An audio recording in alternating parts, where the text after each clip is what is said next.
दोस्तों नमस्कार। हमारा जो डेयरी फार्म है इसको बहुत आगे लेके जाना चाह रहे हैं, लेकिन छोटी छोटी गलतियां हो जाती है कि हम 24 घंटे डेयरी फार्म पे रहते नहीं हैं और जो लोग रहते हैं बरबल बोला उनको समझ नहीं आता, कोई ना कोई चीज़ दिक्कत हो जाती है जिससे कभी कभी गंभीर समस्या हो जाती है, जैसे हीट बाईपास हो गई। तो इसके लिए ये हमारे नए डॉक्टर साहब हैं जो हम ये बीएससी पास हैं और इनको हम सिखा रहे हैं और ये खुद भी बहुत ज़्यादा जानते हैं। तो हमने एक शेड्यूल शुरू किया है कि हम रोज लिख के जाया करेंगे, ये जो काम हो गया उसके आगे टिक कर दिया करेंगे और अगले दिन आके हम उसकी रिपोर्ट लिया करेंगे।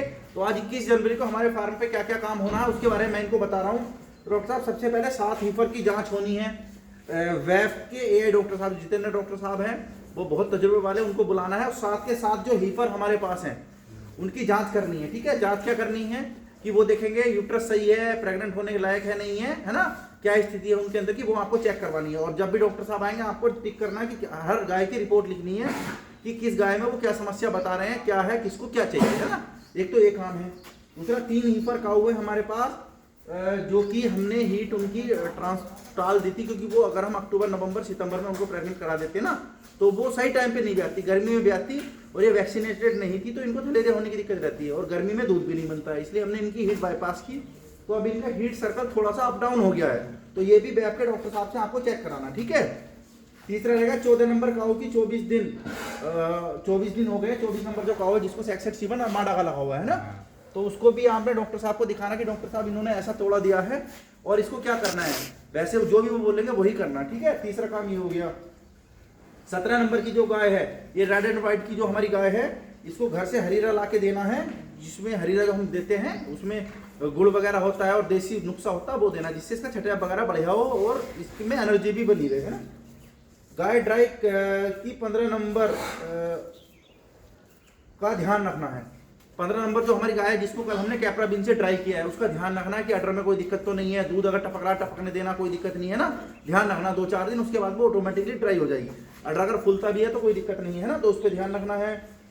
छोटी गाय 13 नंबर का बाड़ा बदलना, वो हमारी छुटकी जो गाय है जो अच्छा दूध दे रही है, तुम बोल रहे थे 6 महीने हो गए उसको प्रेगनेंसी के, है ना, तो उसका बाड़ा बदल देना, उसको ड्राई करने की तरफ लेके जाएंगे तो ड्राई गाय की तरफ उसको शिफ्ट करो, क्योंकि वहाँ फीड की कैटेगरी भी अलग रहेगी और वो आसानी से ड्राई हो जाएगी। ठीक है, तो उसका बाड़ा बदलना है। बच्चों को टेट्रासाइक्लिन हाइड्रोक्लोराइड देना है। जो बच्चा इसका रेड एंड व्हाइट का आया है, बच्चिया है, वो अच्छी बच्चिया है, तो क्या रहता है कि बच्चों में ना इन्फेक्शन रहता है, कहीं पानी पी लेते हैं और नया बच्चा आया है, कभी मिट्टी खा लेता है या जैसे हमें थोड़ा टाइम लग जाता है अंदर, तो बच्चे को इन्फेक्शन ना रहे उसके लिए एमएसटी का टेट्रासाइक्लिन हाइड्रोक्लोराइड पाउडर है, इसके अंदर हमने डाल रखा है, तो आधा चम्मच आपको देना है, चौथा दिन है उसका। ठीक है, उसके बाद उसको नहीं देना है। ठीक है ना, बच्चों को दे दिया। उसके बाद हाँ, सीमन वाले से आपने बात करनी है। जो हम हीपर चेकआउट करा रहे हैं उनको सेक्सेट सीमन लगाएंगे हम, और सेक्सेट सीमन लगाएंगे स्पाइक का, क्योंकि बच्चे का साइड हालांकि अरमाडा हमारे पास रखा है, बहुत सारे और सीमन रखे हैं, लेकिन उनके बच्चे का साइड थोड़ा बड़ा होता है, फर्स्ट टाइम में हमें स्पाइक लगाना है।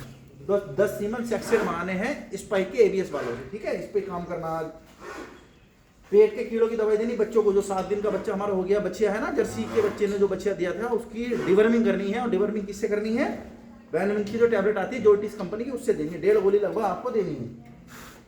14-18 नंबर का गोबर पतला है, इसको थोड़ा भूस बढ़ाओ। ये 2 गाय हमारी 14 और 18 नंबर देवा डेयरी फार्म वाली है ना, तो ये मटरा बहुत जोर से पेल के खा रही है, तो इनको थोड़ा हल्का सा भूसा बढ़ा देना। गोबर इनका पतला है तो ठीक हो जाएगा, है ना, तो भूसा बढ़ाना। 2-3 दिन में उसकी रिपोर्ट देखनी है।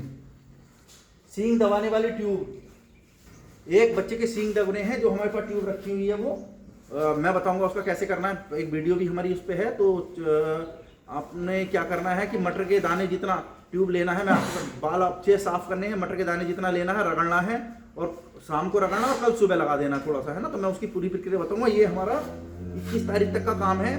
कोई भी काम इसलिए लिख के दिया जा रहा है कि कोई भी काम छूट जाते हैं, बड़ी दिक्कत हो जाती है। एक भी काम छूट गया तो कई केस में हमारे साथ हुआ कि हीट नहीं जान पाए, है ना, किसी को डिवर्मिंग टाइम पे नहीं हुई, कुछ हो गया, तो ये चीजें हमें बदलनी है। तो ये आज हमारा 21 तारीख का काम है तुम्हारे लिए। कोई दिक्कत आएगी तो मुझे फ़ोन करना है, नहीं तो मुकुल को फ़ोन करना है ना। इन सब चीज़ों पे ध्यान रखो और ये हम रूटीन में रखेंगे। जो काम आज तुम्हारे हो जाएंगे इनको हम ट्रांसफ़र नहीं करेंगे, उनको हटा दिया जाएगा और अगले काम कल आपको फिर दिए जाएंगे। इसके हिसाब से तुम्हें काम करना है, ठीक है, भूलना कुछ नहीं है। 4 काम लंच से पहले हो जाएंगे और 4 काम लंच के बाद हो जाएंगे, है ना। डॉक्टर साहब आएंगे जब ये सारे काम होने, ठीक है। तो ये हमारा प्रक्रिया आजमाई है ताकि डेयरी फार्म पे कोई दिक्कत ना हो, सिस्टमेटिक ढंग से काम चले। हम रोज, क्योंकि हम 24 घंटे नहीं रह पाते हैं, ये जो हमारे नए लड़के हैं, पढ़े लिखे हैं, एजुकेटेड हैं, इनको बता दिया जाया करेंगे और ये काम करके टिक करते रहेंगे। जो नहीं होगा उसको अगले दिन फॉरवर्ड करेंगे, है ना। तो इस तरीके से हम अपने डेयरी फार्म का काम सुचारू कर रहे हैं ताकि डेयरी फार्म में कोई दिक्कत ना आए। हम रोज ऐसा ही काम करेंगे जिससे हमारा काम सुचारू चले। धन्यवाद।